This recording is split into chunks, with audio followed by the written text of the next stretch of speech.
On this 2019 to 2024 Ram 1500DT with the 5.7 Hemi P0305 means the PCM has detected a misfire on cylinder 5. In the bay, this may show up as a rough run, a flashing or illuminated MIL depending on severity, and stop/start may be disabled while the code is active. Broadly, a cylinder-specific misfire can come from ignition, fuel delivery, air leaks, mechanical sealing, carbon buildup, valvetrain or cam control issues, wiring, or in rare cases the PCM side of the circuit. The key is not to jump straight to a part. Start with the basic system checks, then prove whether the misfire is active and follow the path in order. Before chasing the fault, make sure the monitor had a valid chance to run.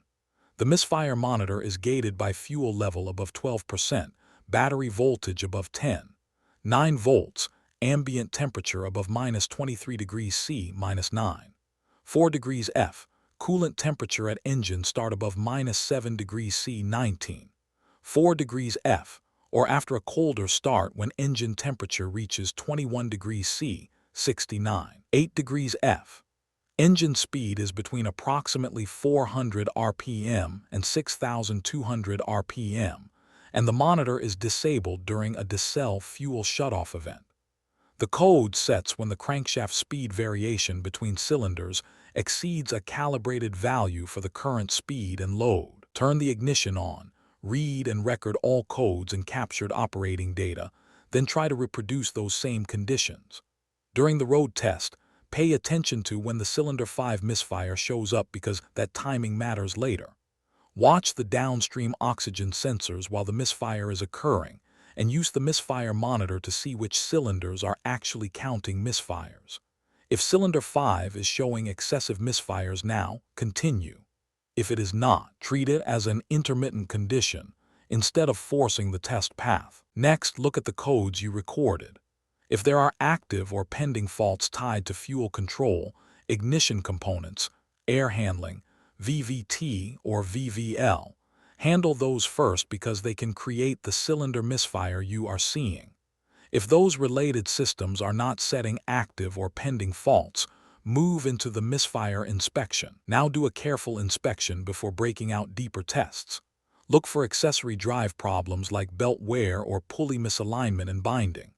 Check that the crank, cam, and MAP sensors are mounted correctly, and look closely at connector and terminal condition at the crank sensor, cam sensor, MAP sensor, throttle body, injector, ignition coil, PCM powers and grounds and related components.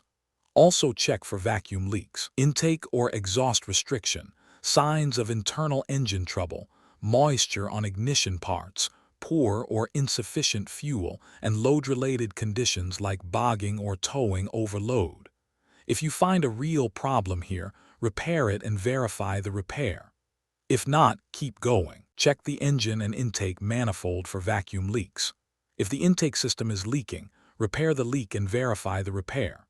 If the intake checks out, check fuel quality and supply condition, water in the fuel, wrong fuel type, old or contaminated fuel, and low fuel. The path also calls for checking proper ethanol level in the gasoline. If the fuel is the problem, replace the fuel and if needed, flush and clean the fuel system. Then verify the repair.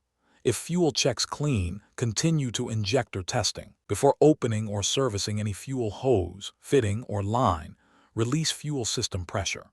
The system can stay under constant pressure even with the engine off, and this is a serious safety point. Install the fuel pressure decay tester 8978A at the fuel rail. Turn the ignition on, let pressure reach maximum and stabilize, and record that as the starting pressure. Command the cylinder 5 injector with the scan tool while watching the gauge, then record the ending pressure. Repeat the same test on several known good cylinders, always starting each injector actuation from the same starting pressure. After each injector actuation, start the engine to clear fuel from the cylinder so you do not risk engine damage. If the ending pressures are about the same, move on to spark. If cylinder 5 stands out, a small pressure drop points toward debris in the rail or injector. and a large drop points toward a faulty or fouled injector. Repair as necessary and verify the repair. Shut the ignition off, remove the pressure decay tester, and reconnect the fuel lines before continuing. Remove the ignition coil from the misfiring cylinder, reconnect the coil connector, disconnect that cylinder's fuel injector connector, and install a spark tester on the coil. Crank the engine and look for a crisp blue spark. Keep clear of the fan, pulleys, and belts anytime the engine is operating or being cranked, and avoid loose clothing. If the spark is crisp and blue, inspect the plug and cylinder. If it is not, jump to the coil feed and control circuit checks. With the ignition off, remove the spark plug from cylinder 5 and inspect it closely. Look for cracks, carbon tracking, oil fouling, coolant fouling, excess fuel, gap out of specification, or a loose or broken electrode. Also look for signs of oil or coolant in the cylinder. If any of those plug conditions are present, replace the spark plug. If oil or coolant is in the cylinder, diagnose and repair that cause, then verify the repair. If the plug and cylinder inspection do not show those problems, keep going. Run a compression test on all cylinders and compare the known good cylinders against cylinder 5. If compression is not within specification, perform a cylinder leak down test to determine whether the issue is in the valvetrain or combustion chamber. Repair as necessary, and verify the repair. If compression is within specification, swap the spark plug with a known good cylinder that was not misfiring, or replace it if access makes the swap impractical. Start the engine and watch the misfire monitor. If the misfire follows the plug, replace that spark plug and verify the repair. If the misfire goes away after replacing the plug, the repair is complete after verification. If it does not move or go away, continue. If the plug did not prove out, decarbon the engine using MOPR combustion cleaner. After driving and clearing the cleaner from the engine, erase the codes, test drive under the captured conditions, and watch the misfire monitor. If the misfire does not return, the valve and combustion chamber cleaning repaired the fault, and you still finish with repair verification. If the misfire returns, check engine oil level and condition, oil pressure concerns, mechanical tolerances, filter correctness, dirty or contaminated oil, wrong viscosity, and aerated oil. If any of those conditions are present, repair the oiling or mechanical issue and verify the repair. If not, continue to the VVL and valvetrain checks. If the misfire showed up when engine speed exceeded 5,000 RPM and VVL is suspect, check VVL operation before going deeper into mechanical teardown. The described VVL logic says that with the solenoid off and no oil flow to the rocker arms, the system should be in high lift mode, and that one rocker arm stuck in low lift can cause a misfire at or above approximately 5,000 RPM without necessarily setting a VVL code. Before checking rocker arms, make sure the solenoid O-rings are not missing or damaged and that the solenoid is not leaking when off. One caution here. This part of the path names cylinder 1 while we are diagnosing P0305 on cylinder 5. Do not simply transpose that detail. Pause. Recheck the earlier diagnostic path, confirm the correct cylinder and hardware path, and avoid guessing. If no VVL issue is found, visually inspect the camshaft lobes, rocker arms, and springs for excessive wear or broken parts. Repair any confirmed VVL or valvetrain issue as necessary and verify the repair. If nothing is found, continue to the final harness and PCM side checks. If the cylinder 5 coil did not produce a crisp blue spark, start at the ASD relay, F342 output circuit. With the ignition off, disconnect the ignition coil connector. Turn the ignition on, actuate the ASD relay with the scan tool, and use a 12-volt test light connected to ground to probe the ASD relay, F342, output at the coil connector. If the light does not illuminate brightly, stop scan tool actuations, repair the open or short to ground between the PDC and the coil connector, and verify the repair. If the feed is good, connect the 12-volt test light to a 12-volt source, back probe the coil control circuit at the coil connector, and crank the engine for 5 seconds. If the light blinks brightly, The control is present and the path supports replacing the ignition coil, then verifying the repair. If the light stays on constantly, check the coil control circuit for a short to ground.